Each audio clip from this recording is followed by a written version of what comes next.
A KGB e a desinformação soviética, parte 15.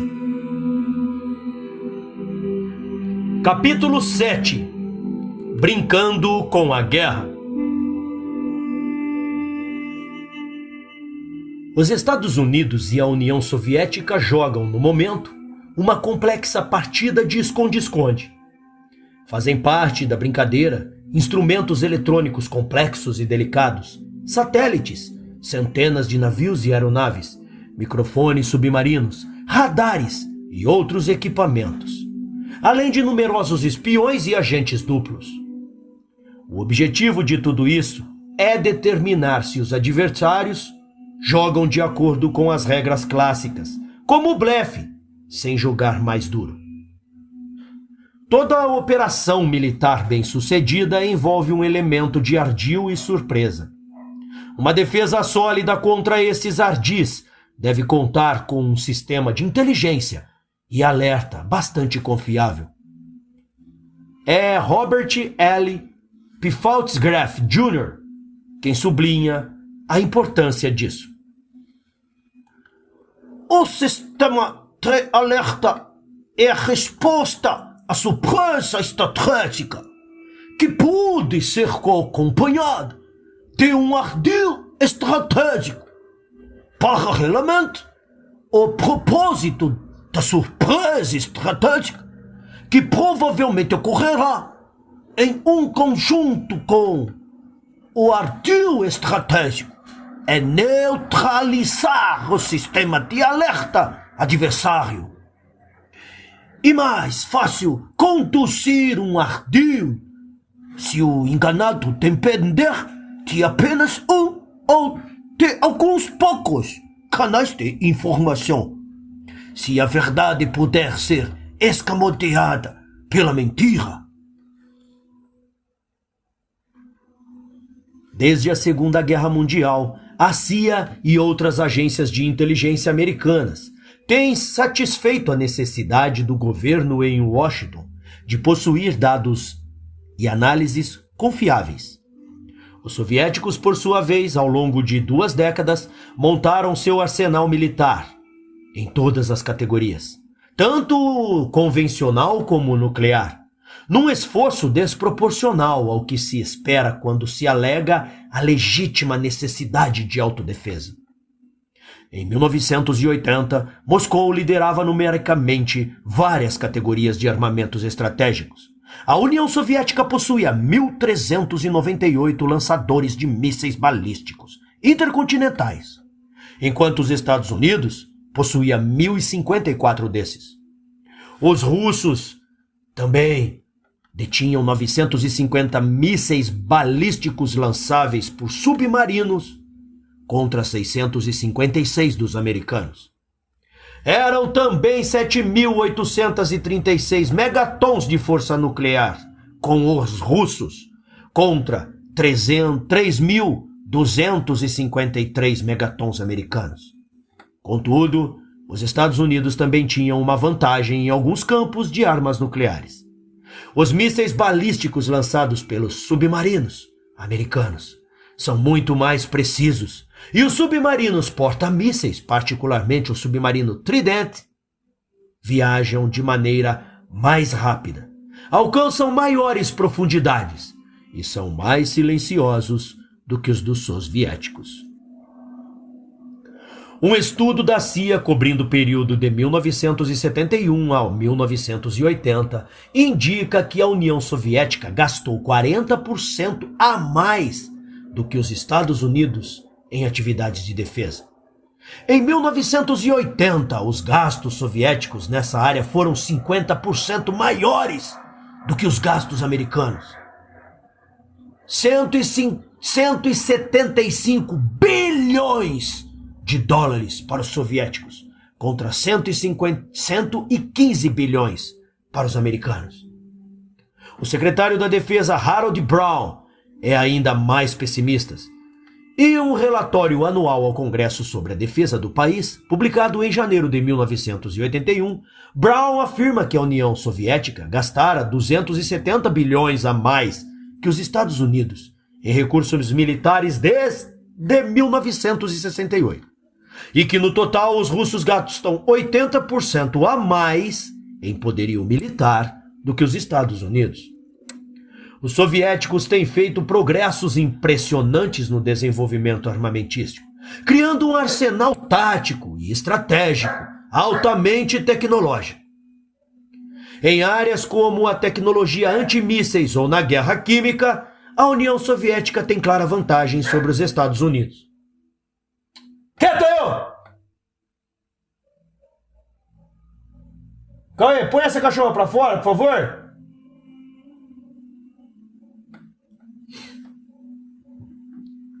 Desculpa, pessoal. Ela resolve me latir quando eu tô lendo. Eu vou contar, viu? Ai, quando não é o João me enchendo o saco comunista aqui, essa cachorra aí.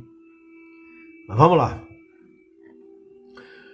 Um grupo de 53 engenheiros e físicos americanos estimou em 1979 que os soviéticos estavam 5 a 7 anos à frente.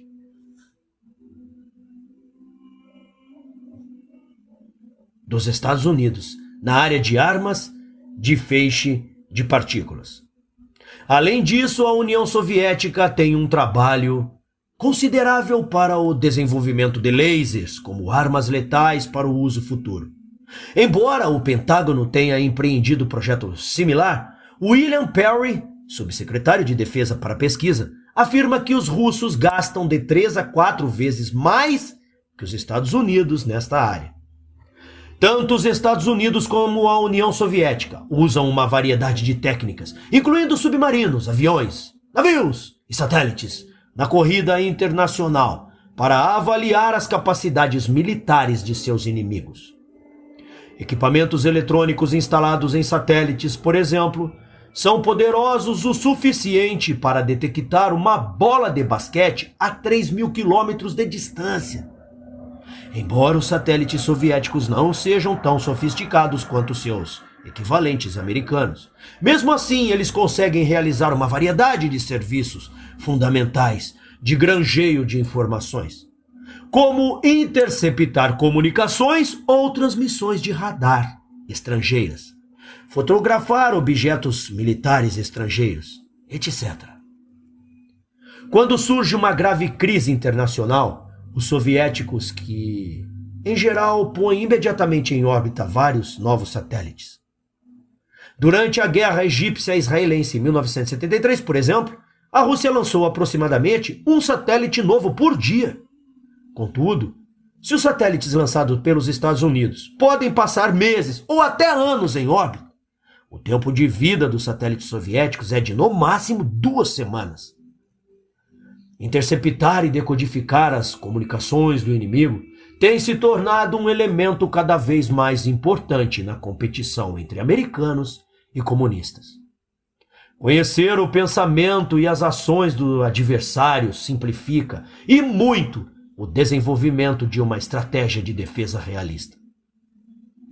O governo americano ficou realmente surpreso quando, em maio de 1972, interceptou conversas entre Leonid Brezhnev, Andrei Gromyko e projetistas de mísseis soviéticos em uma limusine a caminho de uma conferência em Moscou. Brezhnev falou sobre um míssil principal, o SS-19, que nunca havia sido mencionado durante as negociações do SALT. Somente alguns anos depois, em 1978, a inteligência dos Estados Unidos percebeu que subestimaram de maneira chocante a força militar soviética. Os que subestimaram de maneira chocante a força soviética, os magos da distração militar, trabalharam muito bem, obviamente. Aliás, distrair o inimigo é uma parte integral da estratégia bélica de qualquer país. A questão é que a União Soviética se especializou num grau jamais visto em toda a história moderna. em resposta ao arsenal crescente e cada vez mais sofisticado da União Soviética. Arsenal esse que poderia dar a ela uma vantagem maiúscula numa guerra nuclear. A Força Aérea dos Estados Unidos desenvolveu um plano para construir um sistema denominado MX. Um sistema de míssil intercontinental balístico criado para enganar a União Soviética. Cada um dos 200 mísseis usados no sistema seria alocado em meio a 4.600 ogivas espalhadas entre os estados de Utah e de Nevada, tornando aparentemente impossível, ou pelo menos extremamente difícil, para os soviéticos detectar a localização exata dos mísseis. Muitos especialistas e estudiosos duvidaram da viabilidade do sistema.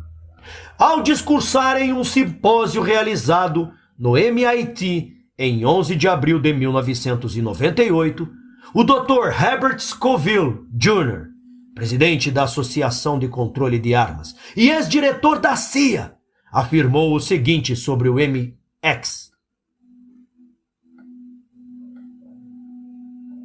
Eu, assim como outros, não gosto de ter que enganar os russos para manter nosso arsenal de mísseis intacto. Não é assim que se combate a União Soviética. Além disso, eles conseguem nos enganar muito melhor que nós a eles. E nós nunca saberemos. Esse é o detalhe. Nós nunca saberemos se nós enganamos os russos ou não.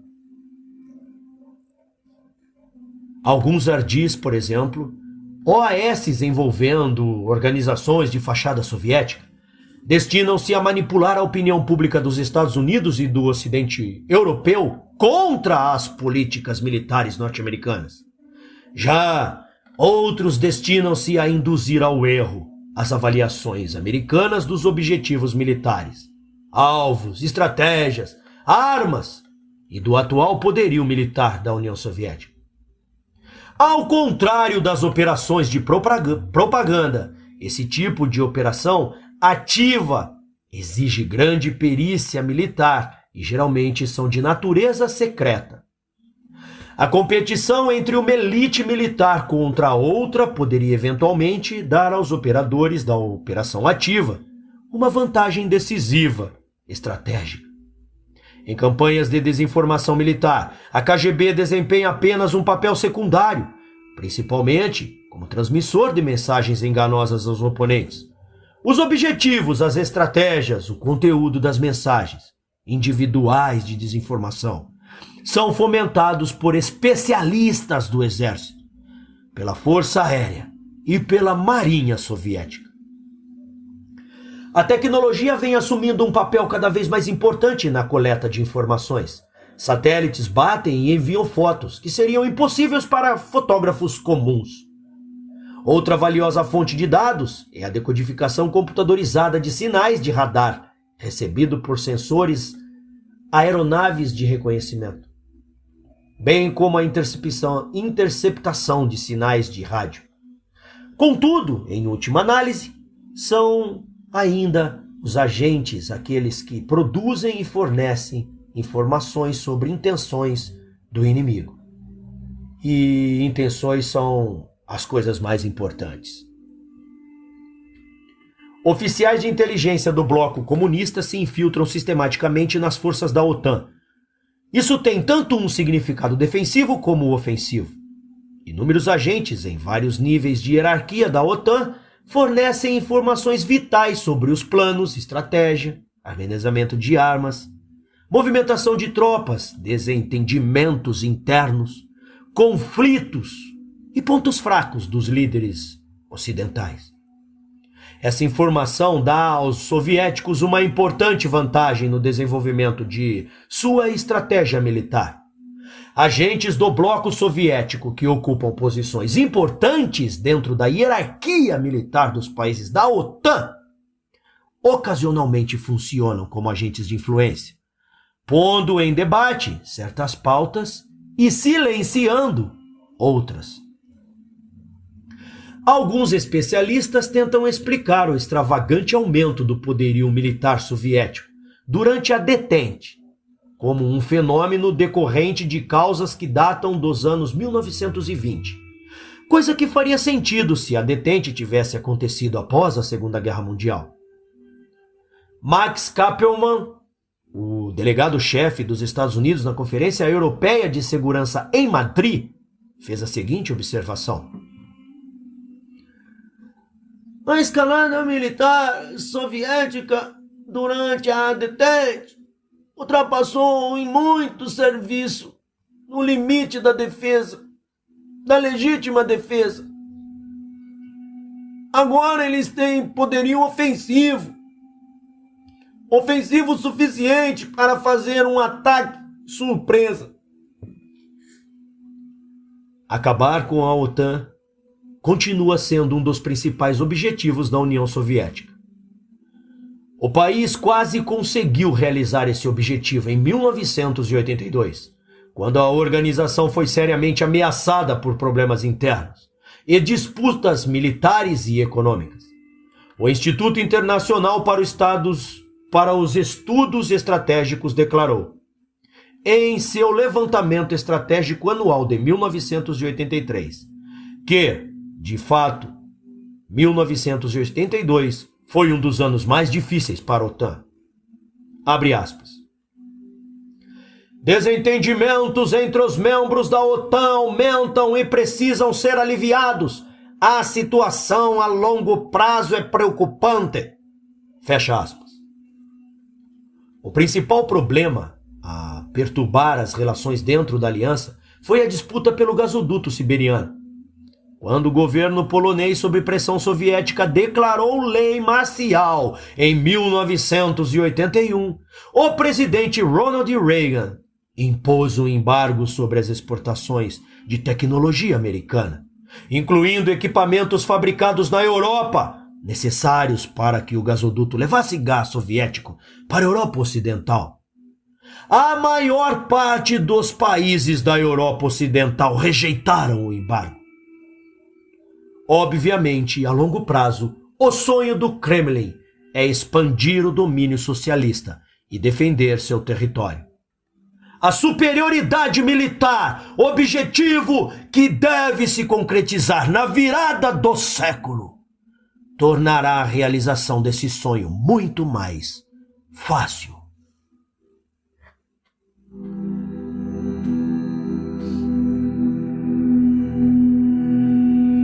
Esconde, esconde.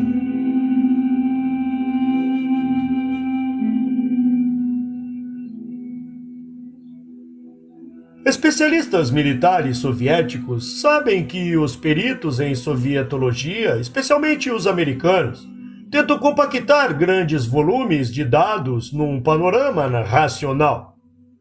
Esse panorama revelaria qual é o poder militar real da União Soviética.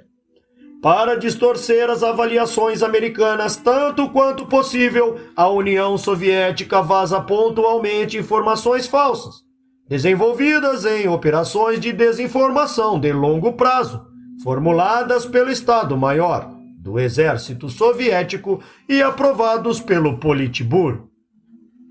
Engana-se quem pensa que satélites americanos sobrevoando o território do bloco soviético e tirando foto de instalações militares são tudo o que se precisa para que o país fique bem servido de dados sobre o poder bélico da União Soviética. Os satélites podem, obviamente, coletar eletronicamente um grande volume de informações, incluindo fotos de instalações militares, armas, movimentos de tropas. Mas, assim como as operações e instalações militares podem ser camufladas aos olhos humanos, elas podem ser camufladas para distorcer as informações coletadas pelos satélites. Os países do Pacto de Varsóvia, sob supervisão soviética, desenvolveram um plano de desinformação militar a longo prazo, em meados da década de 1960, para enganar os estrategistas da OTAN.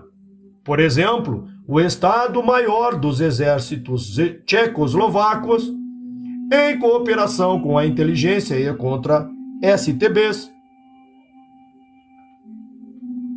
Vazou sistematicamente informações distorcidas sobre a força do Exército Nacional, a localização das principais unidades, avanços tecnológicos e a disponibilidade de certos tipos de armas para a inteligência ocidental. Muitos agentes duplos que trabalhavam para a contra-informação tchecoslovaca e para a inteligência ocidental foram sistematicamente suprimidos com informações falsas. As operações incluíam até a construção de rampas de mísseis enganosas, a relocação aparentemente desordenada de certas unidades especiais e manobras com mensagens enganosas. Outros membros do Pacto de Varsóvia usaram técnicas semelhantes. Enganar os adversários é uma estratégia que deu certo em muitas vezes para os comunistas. Por exemplo, em maio de 1972, durante a primeira rodada de discussões sobre armas, o SALT I, envolvendo mísseis balísticos intercontinentais, os chamados ICBMs pesados, os russos já estavam produzindo um ICB pesado, o SS-19.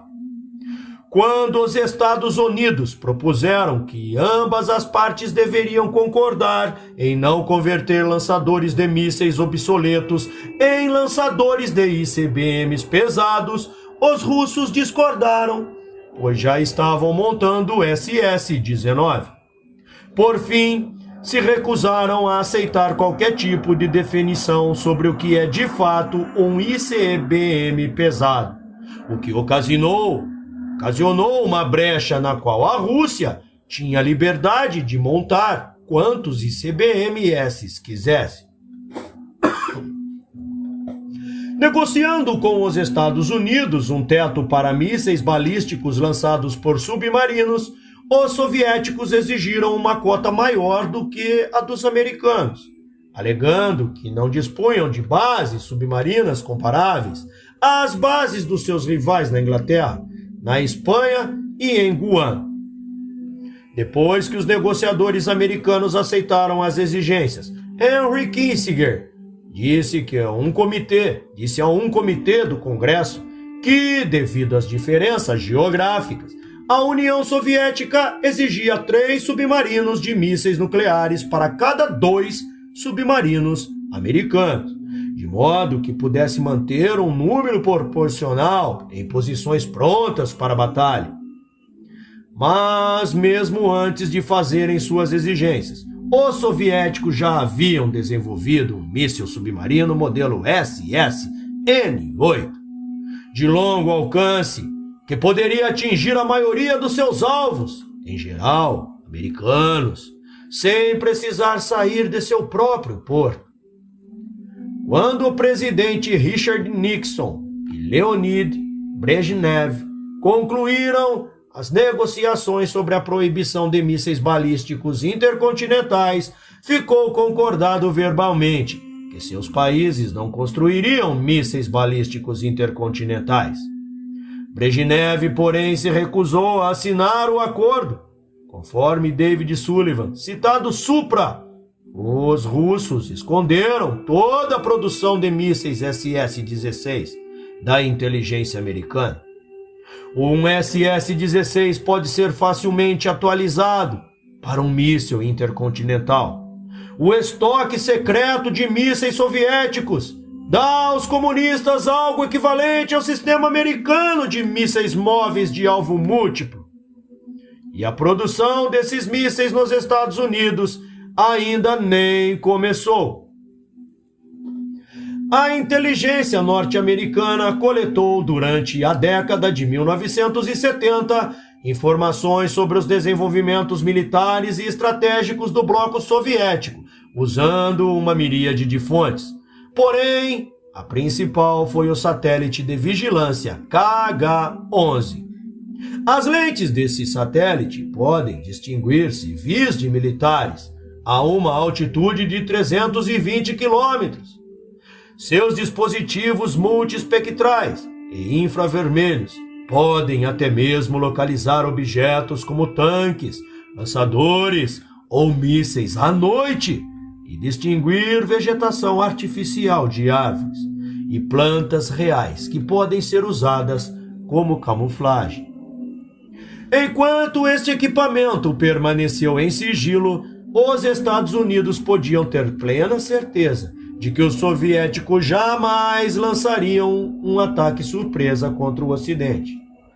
Mas a vantagem trazida pelo KH-11 não demorou muito. Em março de 1978, William Campaius, um oficial de baixo escalão de 23 anos, que trabalhava na sede da CIA, entregou o manual do KH-11 à KGB em Atenas, na Grécia, por $3.000.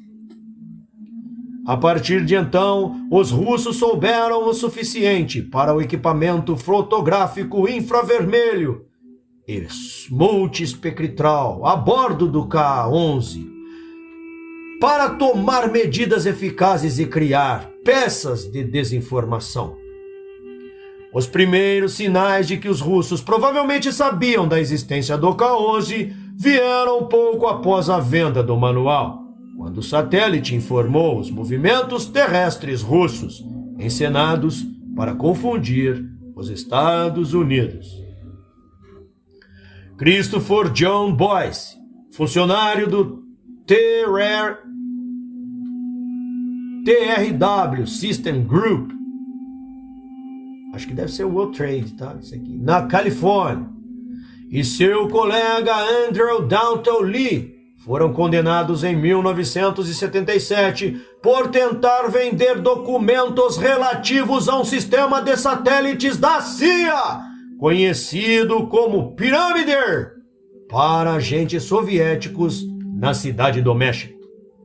O sistema nunca foi construído. Investigações em 1979 revelaram que os dois homens tinham vendido os dados soviéticos sobre os dois satélites de vigilância existentes e em funcionamento, Reality e Argus, que tinham sido usados para interceptar sinais de telemetria transmitidos por mísseis soviéticos durante os testes de lançamento. Agentes da CIA usaram as informações fornecidas por Realite e Argus para traçar a evolução dos mísseis balísticos soviéticos e seus sistemas avançados de reentrada atmosférica.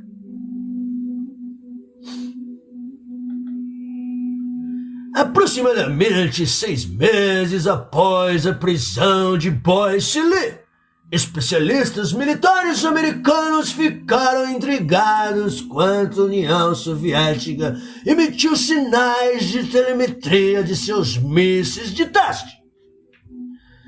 A nova medida era parte de um jogo de desinformação baseado no material fornecido por Boyce Lee. Os soviéticos aprenderam o suficiente sobre os satélites de reconhecimento americanos para desenvolver um sistema de desinformações capaz de desagradar o valor dos satélites, degradar o valor dos satélites. O conhecimento detalhado de especificações técnicas possibilitou o desenvolvimento do sistema defensivos, incluindo camuflagem dos locais de lançamento e a transmissão de desinformação para enganar os satélites. Em novembro de 1969, o presidente Richard Nixon renunciou novamente ao uso de armas químicas pelos Estados Unidos em caso de guerra. Mais tarde, iria banir totalmente a estocagem de armas desse gênero do arsenal americano.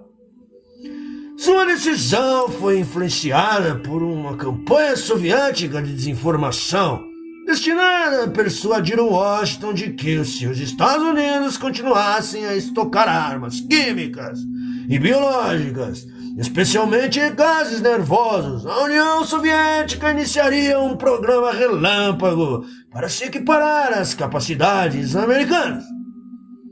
mas os soviéticos já possuíam essas armas em grandes quantidades.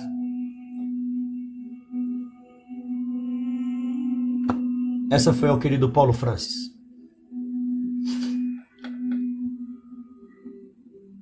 A União Soviética e outras 118 nações assinaram um acordo de armas biológicas em 1972, proibindo o desenvolvimento, produção, armazenamento ou aquisição de germes ou toxinas letais, exceto em pequenas quantidades de laboratórios para pesquisa médica. Depois que o acordo entrou em vigor em 1975, a inteligência dos Estados Unidos produziu evidências, principalmente imagem de satélites espiões, indicando que os soviéticos poderiam estar construindo ou ampliando fábricas para produzir armas biológicas em Zagorski e em Sverdlovsk.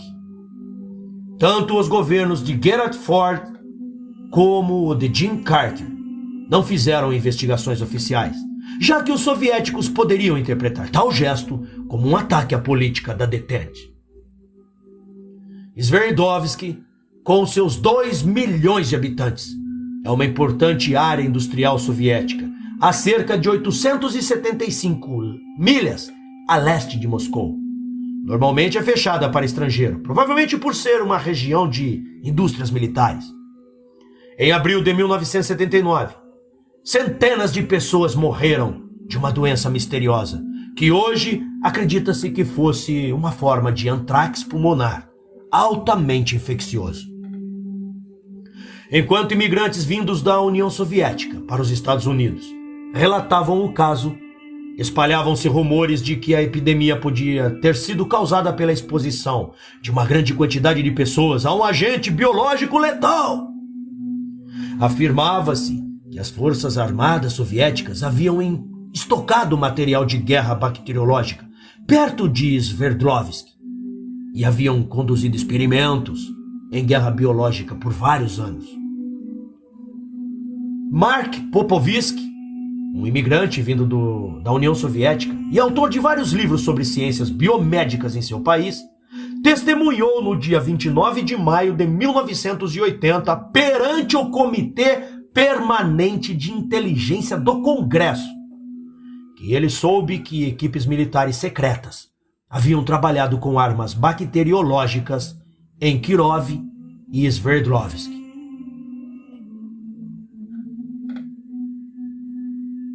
Peste bubônica, tularemia, tétano, antrax e febre amarela foram algumas das doenças infecciosas estudadas pelos soviéticos nessas equipes secretas. Em fevereiro de 1980, recebi uma carta do movimento clandestino que havia sido enviada a mim de Moscou no mês anterior. Nela, um amigo me informava que na primavera passada uma epidemia infecciosa se espalhava por Sverdlovsk após uma explosão num dos grupamentos das equipes secretas. A natureza da doença não era conhecida, mas pensava-se ser uma forma muito virulenta de antrax. Diante das evidências cada vez mais explícitas de que a epidemia fora causada por germes usados em bactérias, em armas biológicas, o Departamento de Estado ordenou que o embaixador dos Estados Unidos em Moscou, Thomas J. Watson, Jr., conduzisse uma investigação oficial sobre o assunto. Embora o ministro da Política Externa russa tenha rotulado os relatórios ocidentais, a investigação como calúnia descarada e como sendo mais uma invenção americana, uma nota oficial soviética à Embaixada dos Estados Unidos em Moscou em 20 de março de 1980 admitiu que havia mesmo surto de antrax na região, mas afirmou que tinha sido causado pelo manuseio inadequado de produtos da indústria de proteína animal em uma fábrica. Depois de investigar todos os sinais, a inteligência norte-americana remeteu ao Comitê de Inteligência da Câmara, em junho de 1980, a sua conclusão. A epidemia de antrax em Sverdlovsk foi causada por um acidente na unidade de guerra biológica identificada como Grupamento Militar 19. O acidente liberou nuvens de antrax na atmosfera. Após o episódio de Sverdlovsk, uma série de eventos no Laos, Camboja e Afeganistão confirmou que a União Soviética havia produzido e usado armas químicas e bacteriológicas em grande escala, apesar do Acordo de 1972. O jornalista americano Calen Geer, que estava no Afeganistão em uma missão para a Soldier of Fortune, na primavera de 1980, retornou aos Estados Unidos com vários itens de equipamento militar russo, incluindo um filtro de gás nervoso, um lançador de mísseis portátil e varas de um material incendiário semelhante a napalm. Centenas de refugiados afegãos, desertores e médicos que trataram vítimas de ataques químicos, além de jornalistas que estiveram no país entre o verão de 1979 e o verão de 1981, testemunharam vários incidentes de ataques químicos.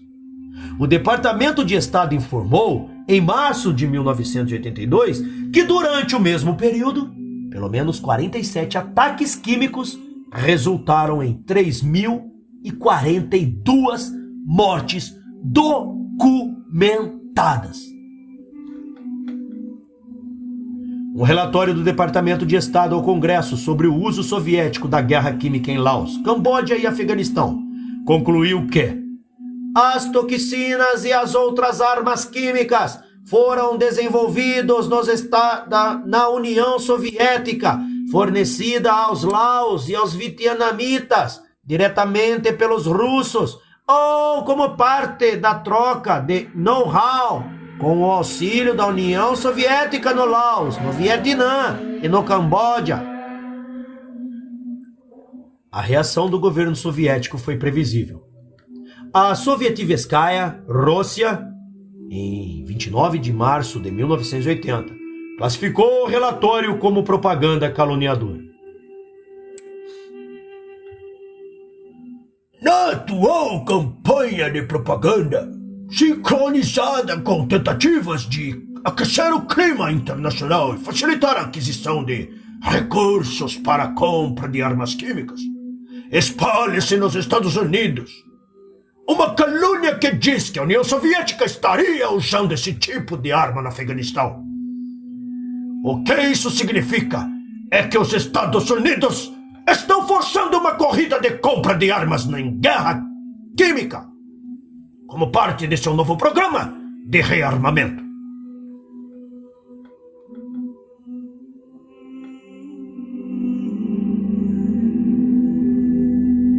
Continua no próximo capítulo.